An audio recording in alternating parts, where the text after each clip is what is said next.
Hi,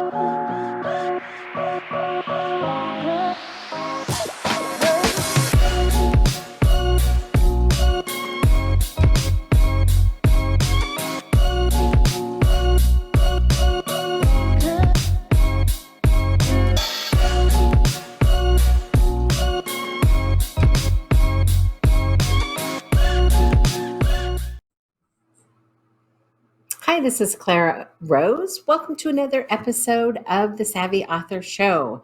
If you are a regular on my show, welcome back, my friend. If this is your first time, I just want to give you a brief overview of what it is that we do every week right here. I help savvy authors just like you to more strategically and intentionally build your business as an author. So, every week, every Friday, you can show up and learn some tips or tricks or tools about being a savvy author. And sometimes I have guests as well who are already authors and can share some insight with you as well. Okay, so today I don't have a guest. I am going to drop some knowledge on you. I'm going to talk about professional matters, being professional as an author. And it actually is one of the pieces of the 3 phases of book creation. It's not an obvious piece, but it's a piece of it. So we have the brainstorm and blueprint, which is the very beginning phases of becoming an author. That's your analyzing, so you're creating the right book, your brainstorming, where we capture all the ideas that are floating around in your head, and then of course the blueprint process, where we outline the structure of your book. And then the second phase is create and correct. That's where we get your words on paper, out of your head and onto paper. And then editing, because everybody, of course, needs an editor, and then formatting, getting it ready to actually publish. And the final phase is the publish and promote. And that's where today falls, not in the publish, where you understand your options, you get your book out to the world, but the promoting part of getting your book out to the world and the selling, the ongoing plan for sales. That's kind of where this falls today. Super important that as an author, you come across as a professional. So that's what we're going to talk about today. Okay, so let's dive into the professional matters. Be professional. Create a professional profile. So be intentional about how the public perceives you. It's okay to be authentic. You just have to be savvy about it. In fact, I have a friend who is a writer. She offers some of the similar services that I do. She doesn't necessarily help other people get published, but she does a lot of ghostwriting. And we have done some collaborative projects together. And she's zany, wacky. She's just this, you might see her at a writer's conference, in striped socks and flip-flops and shorts, and she's just kind of this zany character, but it's truly authentic to who she is. She's kind of just zany. She's also a brilliant writer, and when you engage with her on that level, she's absolutely professional. She has a professional website, she has a professional email address, all the things that we're going to talk about today.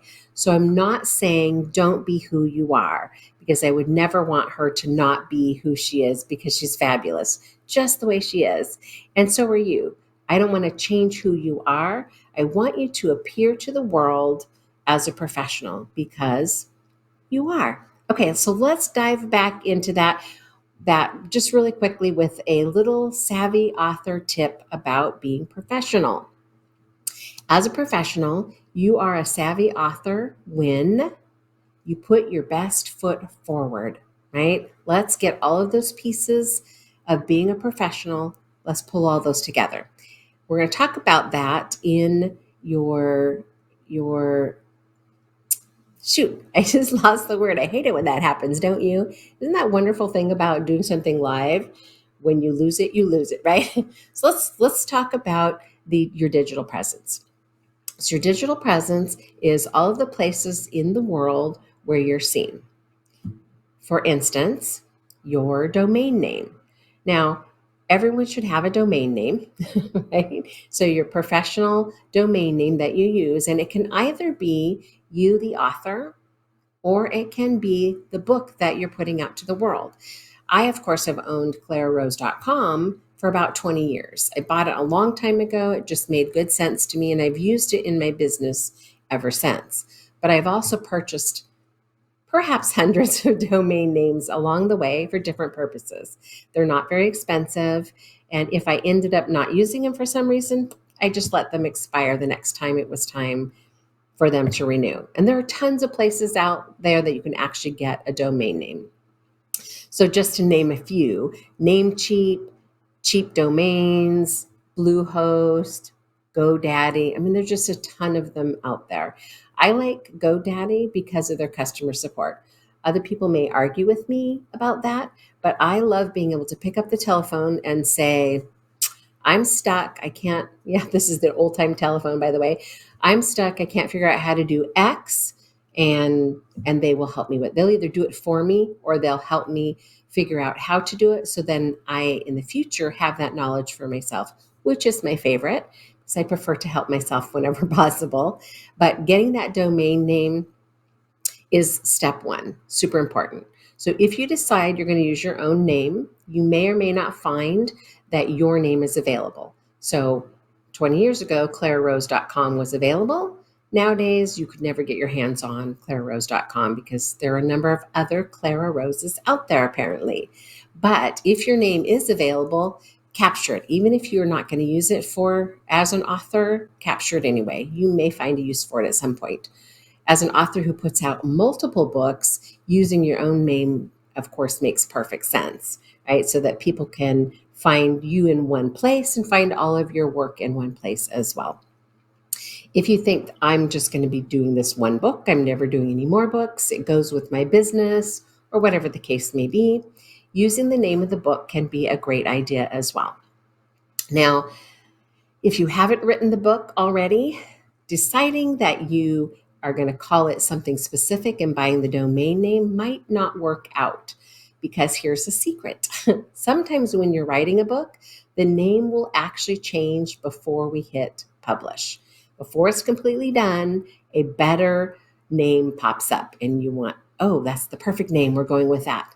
And then you've already purchased a domain that doesn't end up being the name of your book. So just a little something there to think about in this process.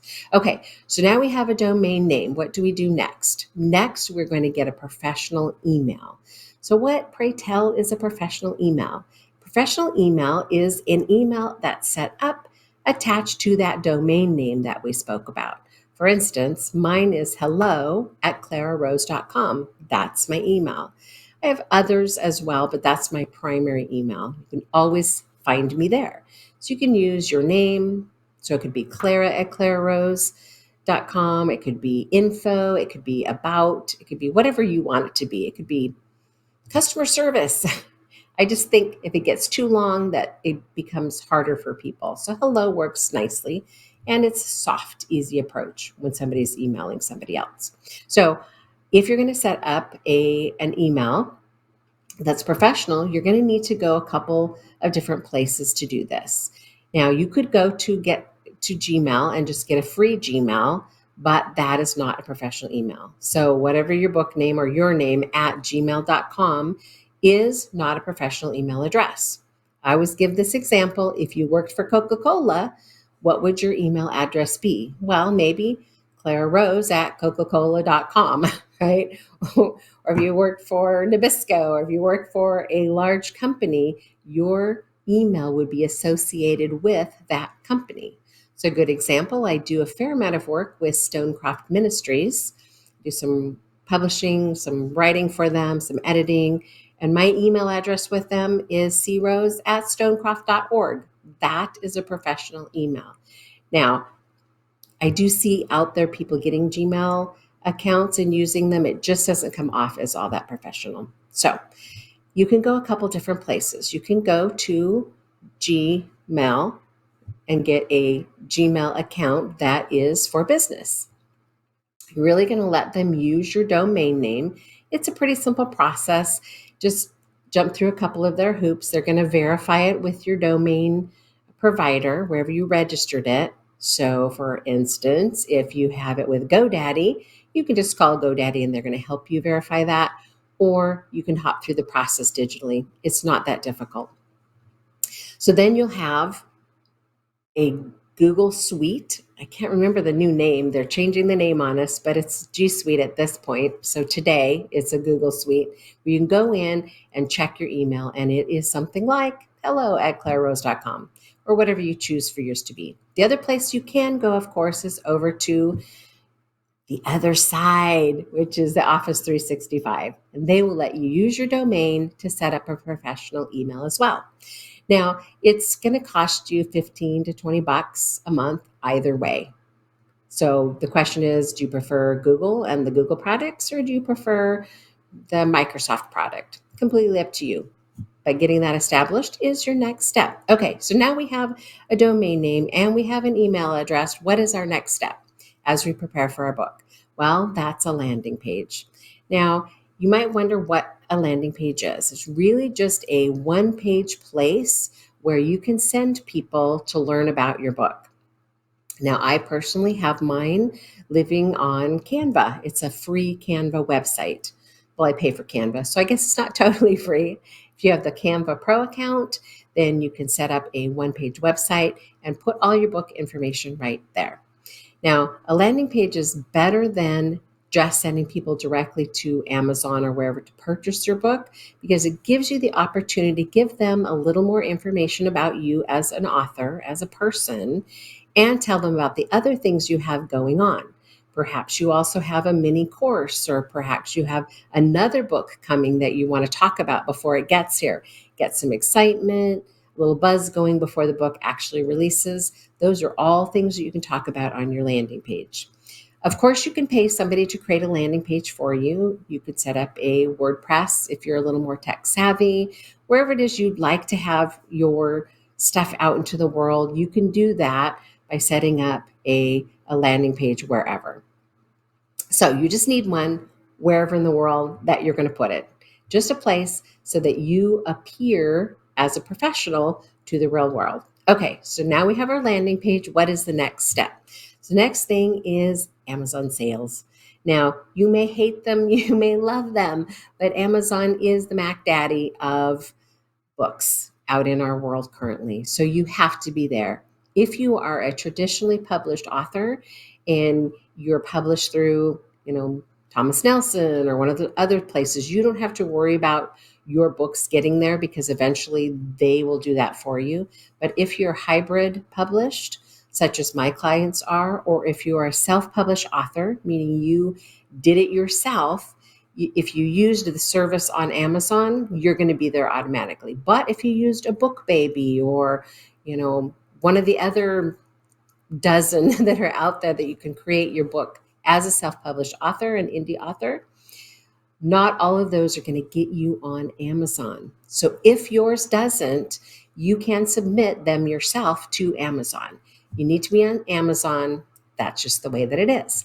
And once you're on Amazon, they will automatically let you enroll in expanded distribution. Now, if you've known me for more than 5 minutes or you follow this show, you know the importance of expanded distribution. That's that fancy little list that Barnes & Noble, Books A Million, your local mom and pop bookstore, that's the list they buy from. If you're not on the list, they cannot buy your book.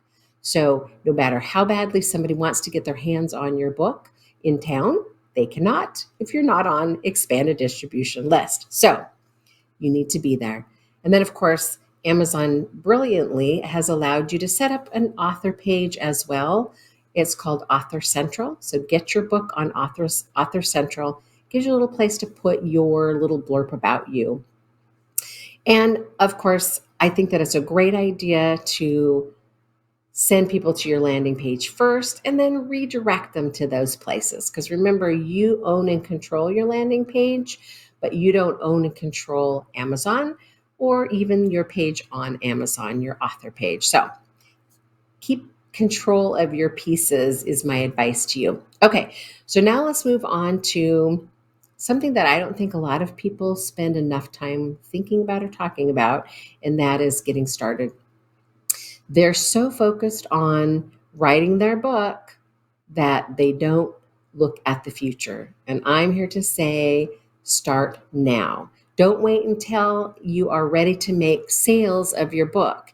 You need to create a plan and build the infrastructure, and that takes time. So do it while you're writing your book. So whether it's your first book or your 10th book, take the time, if you've not done so already, to build out a professional profile for yourself, a place where people can go find out about you, can find out about your works, that landing page, a place to connect with you, send you emails, whatever it is that they're trying to do to connect with you. Get that built out while you're writing. This may or may not surprise you, depending if this is your first book or not, but most authors take about a year to create their book. Some authors take way more than a year to create their book. And as a matter of fact, I often get clients because somebody's been trying to write a book for 10 years or whatever it is. And they'll go, oh man, I'm stuck. I need help. I need to hire a professional. And so then they might call someone like myself as a literary consultant, say, okay, I'm stuck and I don't know what to do next. That's because they don't have a firm foundation. They didn't start out with a plan to write their book. And part of the plan, of course, that you create in the beginning is how to write your book. The other part is what we're talking about today, and that's the professional matters. So if you're in the beginning stages, whether it's your first book or your 50th book, get yourself a good profile set up so that people can find you and people can connect with you on a human level. Okay. You might be feeling overwhelmed if this is your first book. And so I want to offer you an opportunity to have somebody help you with the process. If you're 1 year, 10 years into this process, if you're not making progress on your book, I would like to invite you to check out the Savvy Author Membership Program. It is rolling out again this year, and you could be a part of it. Let me tell you why it works, how it works, and why it works. So this is really the first membership of its kind that does a brainstorming and a blueprinting process in the very beginning, which is the foundation for your successful book, plus the education and accountability to actually get the work done. So here's what you get. You get a seasoned literary consultant, that would be me, and editor, who's going to guide you every step of the way through the process. So there's no more wondering, where do I start? Or writing yourself into a corner, or a half-finished manuscript that you have no idea how to finish. We're going to teach you everything that you need to know in this membership. We're going to talk about the front matter of your book, your core content, which is the meat of your book, and then your back matter, which is all those pieces falling after your core content. So that brainstorming blueprint is where we get that structure to build all of those pieces. So brainstorm piece pulls all of those thoughts out of your head and gets them onto paper. Talked about that a little bit at the beginning of today. It's that first step of what's going in this book. And we actually have a process to help you do that, so that your reader gets all the good stuff that you intend for them to get. And then the blueprint is super important. That's where we outline everything in the right order for your book. It actually becomes the table of contents of your book. And then here's the beauty of it. We just write one chapter at a time, right? The steps are there. It's like having a map, if you will. That's why I call it a blueprint, right? It's something to follow. And then we can focus on each piece one at a time. Then there's no writing yourself into a corner, because there's a solid plan, right? A solid plan of where it is that your book is going to go. And then, of course, when the book is done, we're going to not only celebrate with you, but we're going to educate you about your publishing options. Because, of course, there's traditional publishing, there's hybrid publishing, there's self-publishing. Lots of different options in the world, and we will educate you about what your options are and help you make the best choice for you personally. Then we're going to talk about launching your book. Now, launching is kind of a lot of work, and we need a lot of pre-planning to make it go well and to have it be successful. And so we're going to dive deep in the membership into how to have a successful launch of your book. Then, of course, all the people around you are going to help you in getting your book out to the world, because we build relationships within the membership these core authors that are working together.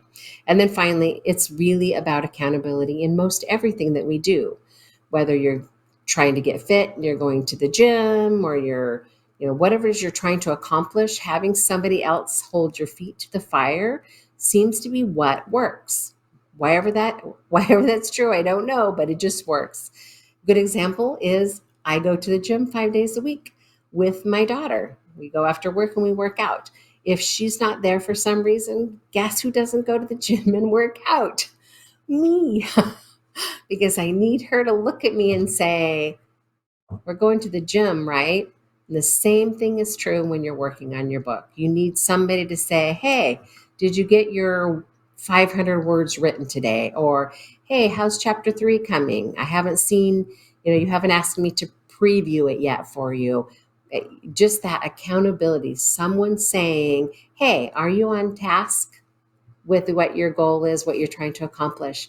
And that's the beauty of the fellow membership people in there. Someone to say, several someones to say, I haven't seen any work from you. What's going on? And that sometimes is just enough to make you get your work done. We have weekly meetings where if you show up and I say, how's your chapter X going, right? And you haven't done it, that could be just enough to push you to get that work done before the meeting. So this Savvy membership program might be for you if you want a little extra help in getting your book put together. Okay, and finally, before I go, I'm almost out of time, but I just want to let you know that I have the Brainstorm and Blueprint Retreat, the Writers Retreat, coming up in September. If you have not yet signed up for it, I wanted to let you know that the registration part is now open. It's a Writers Retreat in the beautiful Kentucky area of, I think it's called Pleasant Hill. Go to brainstormandblueprintretreat.com. It will take you over to the landing page where you can learn all about it. It's a 3-day event where we get together and we create together the brainstorm and blueprint for your book as a group. We'll also have ample opportunity for you to collaborate with others, bounce ideas off of others at the retreat. Plus, there's going to be some yummy food. We'll have a VIP reception the evening before for those who would like to be part of the VIP experience. And then, of course, at the final day, there's music in the park at the Shaker Village, which is always just an amazing event. So the perfect place to remove yourself from the day-to-day hustle and bustle, the everyday life stuff that goes on, so you can focus on and concentrate on getting that book out of your head and getting that outline done so that you can actually start the work of writing your book. Now, if you have already started the work of writing your book, this is still for you. You will still learn the basics of a good brainstorm and blueprint and a solid foundation for your book.